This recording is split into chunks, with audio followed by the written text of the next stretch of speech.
I'm here to talk about our new budget from our new government, and I thought what better way to do that than play an ABC clip of our Treasurer answering some questions, and I will add my comments as we go. So let's get into it. Congratulations on your first budget. We start there. Thanks very much, Sarah. Now, you've just said just a few moments ago that this budget is about hard decisions for hard times. Where are the hard decisions?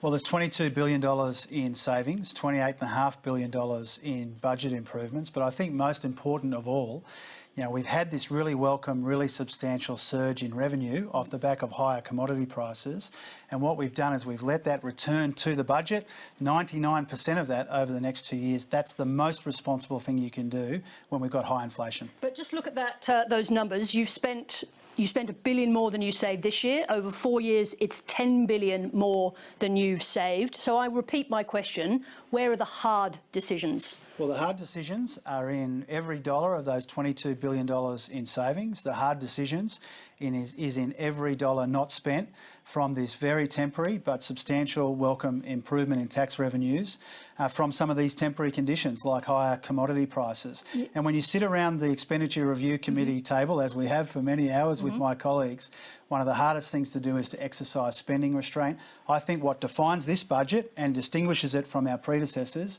is restraint. We'll come back to whether your colleagues, particularly outside of the government, think that those are indeed they add up to hard decisions, because I don't think they would agree with you.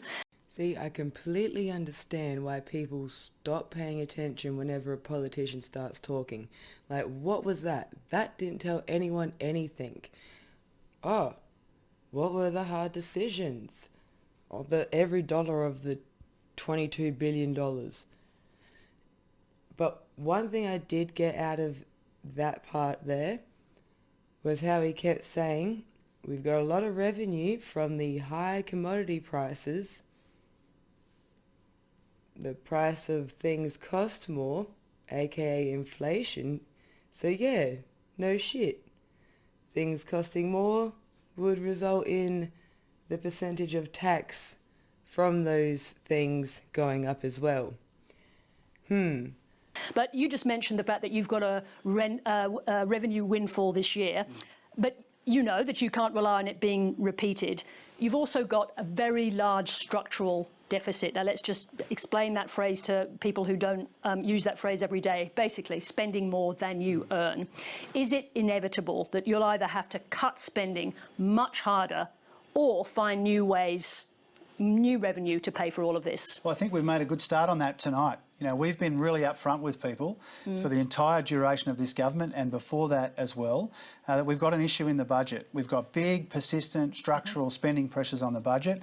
That means we've inherited a budget in structural deficit. You need to start somewhere. When you've got $1 trillion in debt and deficits as far as the eye can see, you've got to start somewhere. And so we made some savings, more than in recent budgets.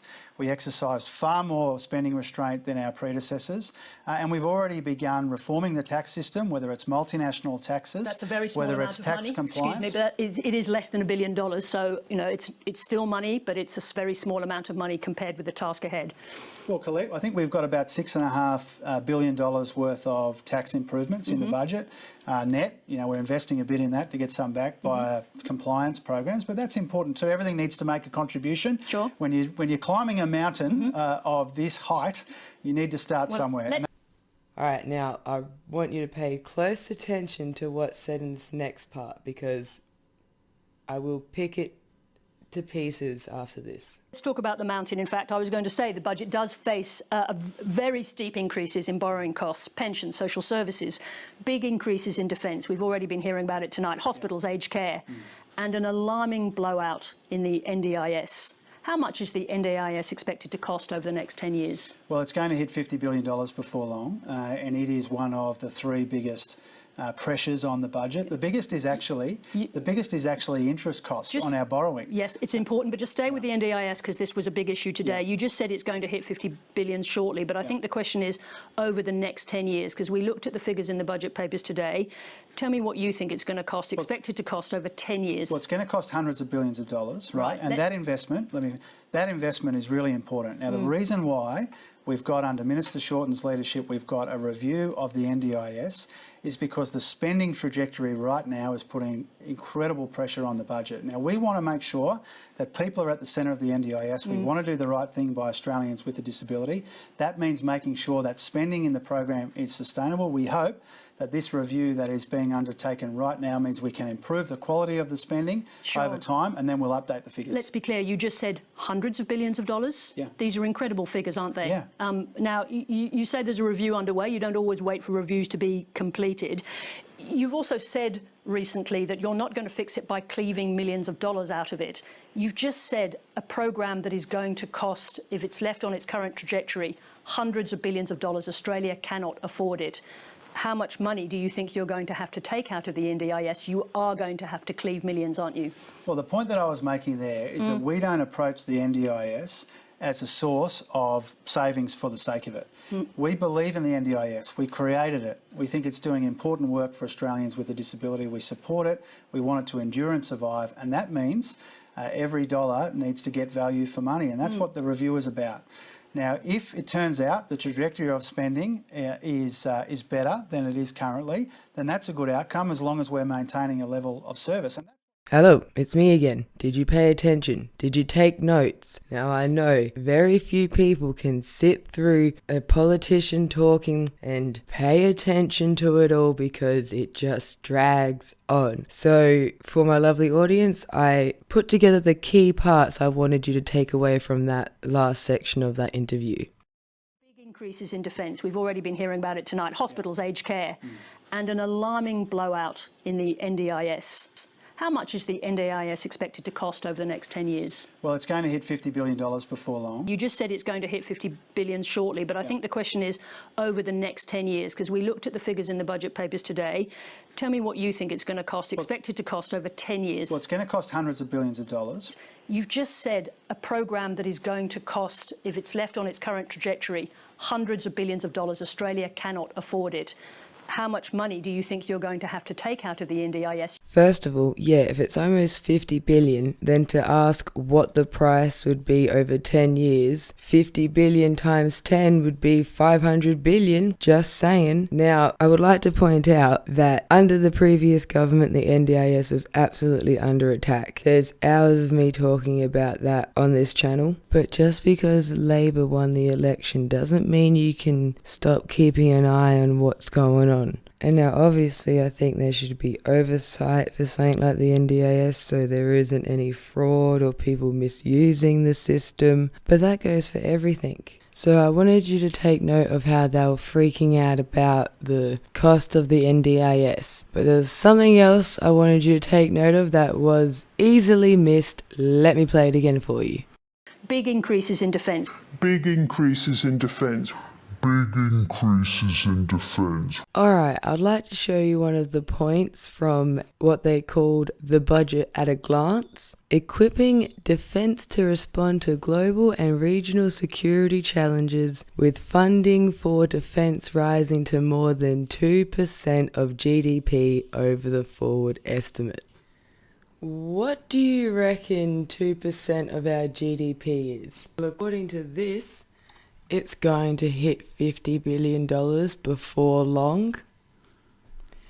And my other question is, why did they present the information the way they did? These are the things I want people to keep an eye out for. Not just the information you're presented, but how they present the information. See, why are they presenting the information about how much we're going to spend on defence in a way that's not so clear to the average Australian? If you're making a decision and you're happy with it, proudly declare what you've done. Why aren't they owning it? Say it with your whole chest. Defence spending is set to hit $50 billion. Maybe it's difficult to own when this is the commentary around the NDIS. You just said it's going to hit 50 billion shortly, but I think the question is over the next 10 years, because we looked at the figures in the budget papers today. Tell me what you think it's going to cost, expected to cost over 10 years. Well, it's going to cost hundreds of billions of dollars. You've just said a program that is going to cost, if it's left on its current trajectory, hundreds of billions of dollars. Australia cannot afford it. All right, now I want to point out that I was going to compare the way they present these two bits of information, how they talk about the defence spending in the budget at a glance, and how they're talking in this interview. And it just so happens that the price for both defence and the NDIS are roughly around the same, being approaching $50 billion. Regardless of what the amount was going to be, I was going to compare the way the information is presented, because it is interesting that in one case they're going to use the dollar amount and then want to stress how much that would be over 10 years. So that dollar amount times 10. And on the other hand, they're talking about the amount of spending in relation to the percentage of GDP, which isn't going to translate to many people. Raising something to over 2% sounds like it's still not that much, but stressing about something over a 10-year period really makes you think you're spending a lot. So pay attention to how they present information. That's my main point. Okay, let's talk about energy. There's nothing in the budget to help with people's energy bills. I want to know this. Why have you ruled out direct subsidies for families and businesses via rebates? I think it's something like the UK government is doing through its energy price guarantee, this during the worst period of the energy crisis. Why not? Well, a couple of things about that. First of all, there are big investments in cleaner, cheaper, more reliable energy. Those are long-term. That's our agenda. They will yield long-term. Yeah. See, why are you being dismissive over renewables, saying it's long-term, when you were just asking about the 10-year span of NDIS spending and stuff? What's 10 years? Is that not long-term? Why does it matter for that but not for this? What? But that's our Powering Australia plan, and that's the objective of that plan. We also have cost of living relief in other areas, childcare, paid parental leave, medicines, housing, and getting wages moving again. So we do have an agenda for the cost of living. Now, we can only promise what we can afford to pay, and we think, obviously any government looking at those projected price increases in electricity, making up a bigger and bigger part of our inflation challenge, any government that looks at that needs to consider a broader range of options. We've got a problem there, and I will work with my colleagues to consider whether there are regulatory or other steps that we can take to take some of the pressure out of this energy market. This pressure is coming from a busted energy market around the world, consequence of the war in Ukraine, but the consequences of that are being borne around the kitchen table, and we won't ignore that. Just on that, the question of regulatory intervention, I want to come back to the targeted rebates in a moment, but just on that question, why wasn't that in the budget? You've got a forecast for the increase in prices. It's pretty gobsmacking, 50%. This 50% over the next couple of years. That's a huge increase in prices, and it lines up with what the head of Alinta said the other day, that electricity prices could go to 35% next year. People can't afford it. If you think you need to intervene, why isn't it in your budget? Well, because these forecasts are relatively new to us. And the work that we need to do in this area is ongoing. And I think it's reasonable that we flag, as I did before today and as I did today, that whether it's gas, whether it's electricity, we've got a big problem. We've got an inflation problem. The biggest part of that, or the most concerning part of that, in addition to the impact of natural disasters, is what's happening in energy. That's happening right around the world, but we care about its impact on Australians. We've got more work to do, and I flagged that today. Okay, so what do you think it could look like? Do you actually know what to do to bring those prices under control? Well, I'm not going to preempt any steps that we might take. I need to work closely with relevant ministers and with the Cabinet, and more broadly as well, and consult. And with the state governments. I mean, remember that the regulation of a lot of the big parts of the energy market is the responsibility of the states. So will you be convening the state premiers to talk about this urgently? Well, I'm sure it'll be part of our conversations that we have with counterparts, whether it's me with treasurers, the Prime Minister with premiers. Sounds like something Chris more Bowen urgent is colleagues. required. Well, we take it seriously. And, I'm just being upfront with your viewers, as I was earlier today when I was presenting the budget. We know that this is a big issue. We're providing cost of living relief. We're trying to improve the energy market after a decade of denial and delay. As of now, you don't know exactly how you're going to intervene, but let's move on to wages. We'll have more to say. All right, we're just going to put a pin there and come back to it later in this video. Now, I've made plenty of videos on this channel talking about the energy market. I recommend them to get a bigger grasp of all the different things that are impacting it. And I have a clip that might be helpful from one of those videos, another ABC clip. I thought I'd chuck it in here. As we've been discussing, energy prices are on the way up, but there are a few cost-effective ways to reduce the risk of bill shock. Our top 5 tips for saving money on your power bill are: compare power providers and don't be afraid to switch. It could save you hundreds of dollars a year. All you need is a recent power bill to make sure the comparison is accurate. Our second top tip is, if you're on a flexible pricing plan, use your power-hungry devices during off-peak times when rates are lower. Think about your dishwasher and your dryer and the like. Next, seal up gaps between the floor and skirting boards, as well as where air is escaping from drafty doors and windows. Adjust your thermostat to between 18 and 20 degrees in winter. You might need a beanie or a jumper indoors, and above 23 degrees in the summer.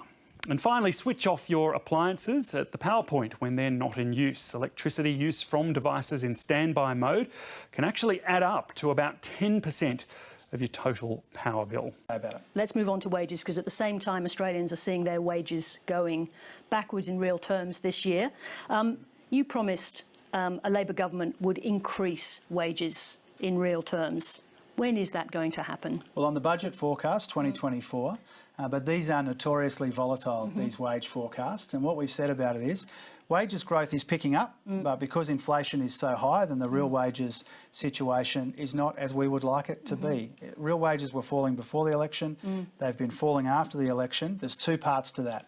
The inflation problem, and the budget that we've handed down today has been primarily influenced by that inflation problem, but also getting wages moving again. The wages forecast in the budget that I handed down today showed wages growth faster than before the election, yes, but that's important. But as you've just said, and I admire your honesty for saying it, those forecasts are not reliable, and we're in a very volatile international situation. We don't know what's going to happen in Russia. We don't know what's going to happen in China. Yes, we don't know what's going on with China. And so I'm going to make a point I've made multiple times, usually in the context of national security, but it's perfectly fine in the context of our budget because we spend money on the NBN. Now, why would we get a device that our telecommunication capabilities are dependent on? Why would we get that device made in another country? Whether you get along with that other country or not, it doesn't make sense to have something that you need in order to have the internet or a phone working, not made locally. Did we not learn anything about supply chains through the pandemic? No? Alright, that's the only point I wanted to make. Let's continue on with the video. See, I'm glad that I stopped the video there and had my rant about having our NBN boxes made in China. And I'm glad that I take my time making these videos because it gives the news cycle more time to come out with stories. So I'm going to show you something that just came out because, as you can tell, it was a different day from me filming that last bit, so... Four Corners investigation shows up to 6 nuclear-capable aircraft could be deployed to the Tyndall Air Force Base in the years to come. The plans include the construction of dedicated facilities for the B-52 bombers, including a $100 million parking area due for completion in 4 years' time. America has, for the past 75 years, worked really hard to support the rules-based order. We do it through diplomacy, we do it through dialogue, we do it through deterrence. Analysts say the positioning of the aircraft in the top end is specifically designed to deter China's ambitions in the Indo-Pacific region. Suddenly they've got to factor in American nuclear-capable aircraft able to strike China from multiple directions. Federal and territory ministers are focusing on the economic benefits of the military spend, rejecting concerns places like Darwin or Katherine could become targets in any potential future conflicts. It's good for jobs in those areas, the indirect jobs that come with having Defence Force people there. I do not think it increases the risk to those communities. So this isn't new use that we are going to have American planes that will be coming into the Northern Territory, which already frankly do when we have our regular training exercises here in the Territory. Training exercises that allies say are increasingly important amid uncertain times.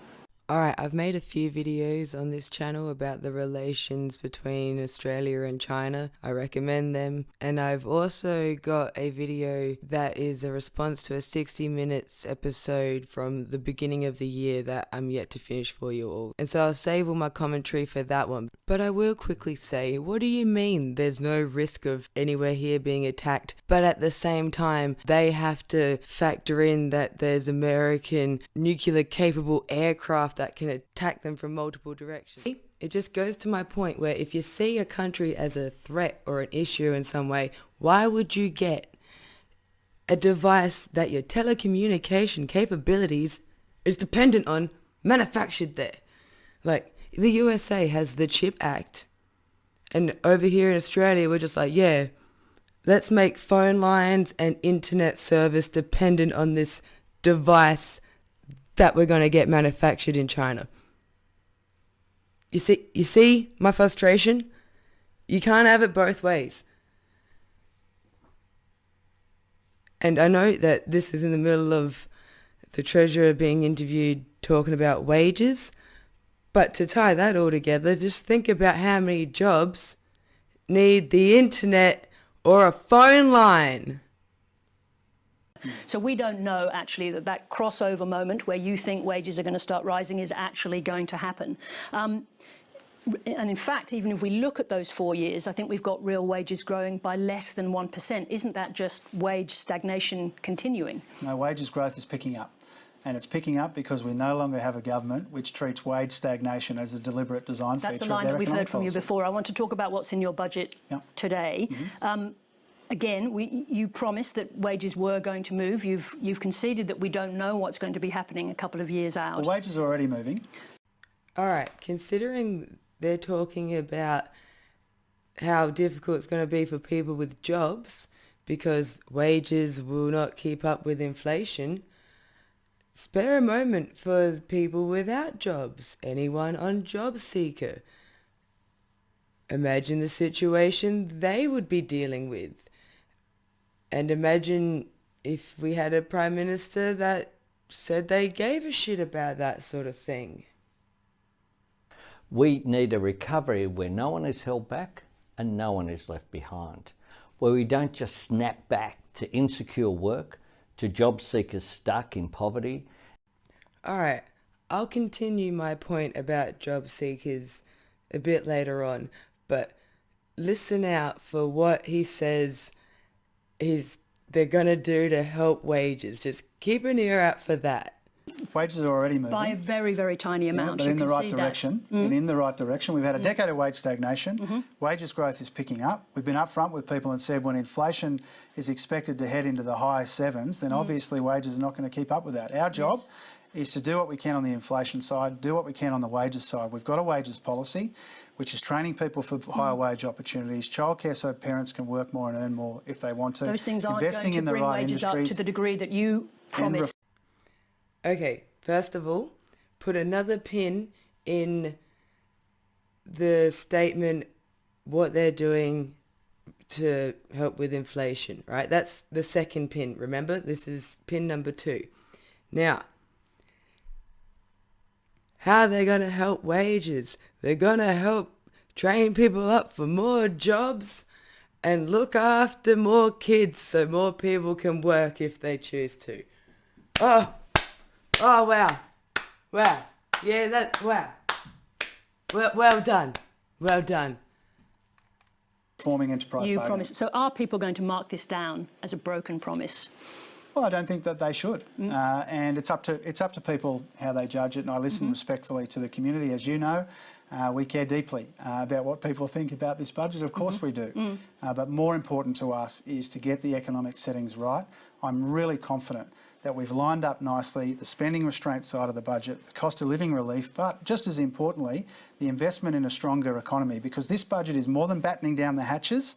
It's about backing in families, it's about building a better future, and I think we struck the right balance. Although, as we agree, it's families and households who are really struggling under the current conditions. I want to read you something to bring you back to my point about job seekers. You know, the people that would have the least amount of money but still be experiencing inflation like everyone else. I just want to read you something, right? Marginal propensity to consume. The MPC refers to the expenditure response of consumers to change in income. For example, an MPC of 0.5 means the consumer spends 50 cents of each additional dollar of income. Australian and international literature has found that MPCs can vary for different types of households and different types of income, as well as in response to the macroeconomic environment. Now, this is the important bit. This is what I really want you to pay attention to. MPCs tend to be higher for households that have low incomes, are liquidity restrained, or are under financial stress. So people with less amount of money will spend more of it because they have to survive.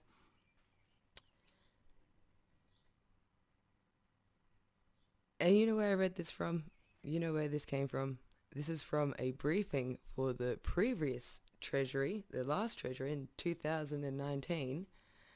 And I just wanted to highlight that they seem to have always known that helping out people with the least will not just help them, but help the whole economy. But also, what that briefing was for the tax cuts, which brings me to another point. I just want to point out to everyone, remind everyone that the tax cuts that were planned by the last government, that was all done before the pandemic. So, wouldn't you think it would be wise to maybe re-evaluate everything, you know, just saying.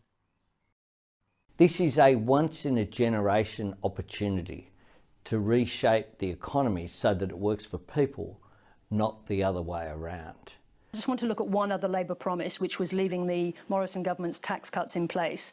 And the reason I want to ask this is, why shouldn't Australians get some relief from the very large impact of bracket creep that's pushing people into higher tax brackets? Don't people deserve a break from that bracket creep? Yes.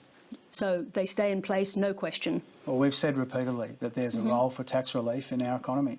And those tax cuts that you're referring to kick in at $45,000 a year, and that's important to us. So that's absolutely no tinkering with that. We've said it's important that people get some tax relief when the budget can afford it. Those tax cuts are legislated and we haven't changed our plans.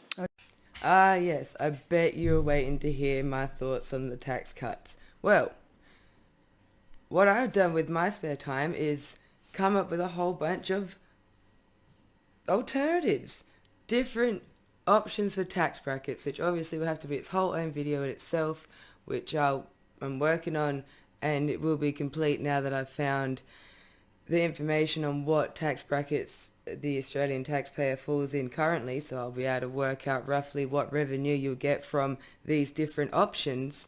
And yeah, to put it simply, you will hands down be better off with whatever option out of all the ones I've come up with. So stay tuned for that video. And yeah. Okay, I just want to talk about one other potential source of new revenue, which is the which would, you know, to improve the existing. I always get this wrong. The PRT, the Petroleum Resources Rent Tax. So to be clear, it would be a way of getting more money from gas exporters, some gas exporters.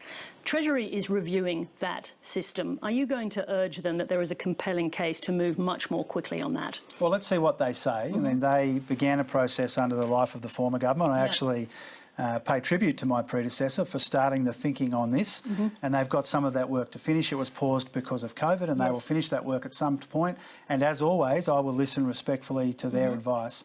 In the interim, my priority in the gas market, which is absolutely smashing our local industry, especially our manufacturers, Madeline King did a good job getting more supply. Now we need to focus on the code of conduct and on prices, and that's the work that I'm doing right now. Does that mean that you're going to end up more in Ed Husick's camp, which is that those gas companies are, I think he called them traitors and greedy? Yeah, I don't see it the way that people see it, that there's this dramatically different view in our cabinet. We want to support local industry.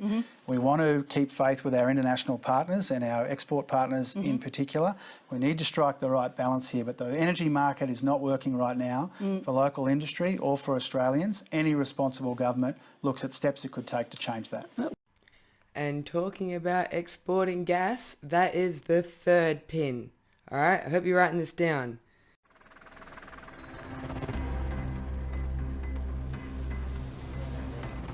Gas is big business in Australia, enormous in fact, but being the world's top exporter of liquefied natural gas has proven to be no guarantee of cheap or reliable domestic supply. If there was an easy, quick way to fix these serious challenges we have with energy prices right now, our government would have reached for it already. The war in Ukraine has pushed up the price of commodities worldwide. Not that this explains everything in the Australian gas market. Australians are paying through the nose for gas that they own because there is a gas export cartel that is war profiteering on the suffering of the Ukrainians. In WA, where the state government mandates that 15% of gas be set aside for domestic use, gas is $5.50 a gigajoule.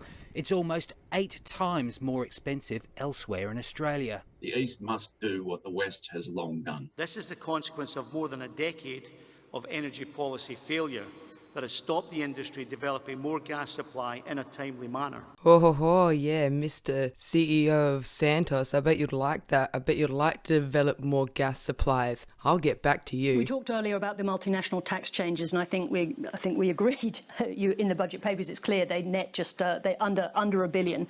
Essentially, you're taking baby steps on tax reform in this budget, if I can put it like that. Will urgent tax reform be a priority in your next budget? Well, we've just handed down this one tonight, and the work on the next one doesn't begin till tomorrow morning. But presumably you've got that in your mind because this is just a first step budget. Look, we have taken some important steps, I think, on multinational tax reform, but also tax compliance and a couple of other in a couple of other ways. But that's important. That's a start. The question is, are you committed to tax reform? Are you looking for a summit or reform in tax? I think we should always be open to opportunities to make the budget more sustainable, but tax isn't the only way you can do that. No, but are you interested in tax reform? I'm interested in hearing all of the ideas from every corner of the community about how we can make our budget more sustainable. Tax is a part of that, but not the only part of it. Still a little scar tissue left from when you were last, the Labor Party was last in government, but that's all we've got time for. Congratulations again on your first budget. Thank you very much indeed. Thanks for having me back, Sarah. All right, now that you have a bit of a better idea of how our Treasurer feels about new taxes, possibly new taxes imposed on companies, I want to bring us all back to those 3 pins. Remember the 3 pins? The first one was our energy prices. Second one was what they're going to do about inflation. And then the third pin was how much gas Australia exports. Now, with all that mentioned, I would like to read you some headlines.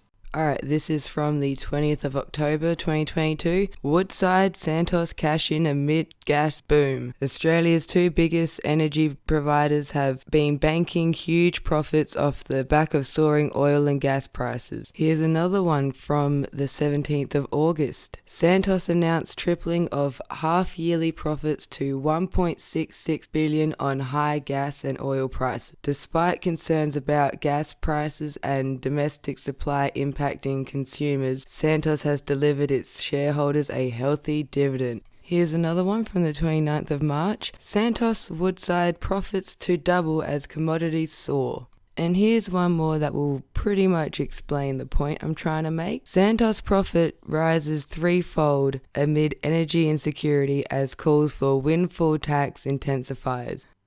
Alright, so while our energy prices are increasing, inflation's going up, we have gas companies making billions of dollars in profit, and our treasurer doesn't seem interested in a windfall profits tax, which, if you go watch my video where I list out who gives donations to our political parties, you won't be so surprised when our government, regardless of who's in power, doesn't want to go after corporations that much. It's not that surprising. And so that's the revenue side of it, and now the spending side of it, to loop this all back round to the start of the video where he mentions savings and where there are possible savings. Yeah, and it's difficult. That must have been difficult. Here's the last thing I want to show you. A system stretched, a workforce weary, and pressure that's only growing. After the COVID pandemic, that is still ongoing. There's such an enormous build-up in demand for services. But the budget revealed payments to the states and territories for public hospitals are dropping by more than $755 million this financial year, compared to figures from the last fiscal update. While funding to public hospitals is going up and is expected to reach almost $32 billion a year by 2026, over the next 4 years, states will still be getting $2.4 billion less than they were anticipating. And finally, because I want to look out for everybody, low-income earners, high-income earners, everyone, I'm going to take a moment to talk about the Medicare levy surcharge, which, to put it simply, is if you're a higher income earner, they want you to pay more of a Medicare levy, where it's usually 2%, but it goes up depending on your income, if you don't have private health insurance. So it's kind of like a push to get people with more money to buy private insurance. Now, you see, my problem with that is they want to push people away from the giant insurance pool known as Australia and push them into smaller ones. Push higher income earners into private insurance, where they then run the risk of having all of their information stolen by hackers. Do you want to guess what one of the biggest private health insurance companies is in Australia? Yep, Medibank. Do you want to know how many of their almost 4 million members were affected by this? All of them. Everybody. And obviously, cybersecurity in Australia is going to be its whole own video. And we'll wrap this up here. Thank you very much for watching. Like, subscribe, send this to your friends, send it to your pets. Just help the channel out, please. Thank you.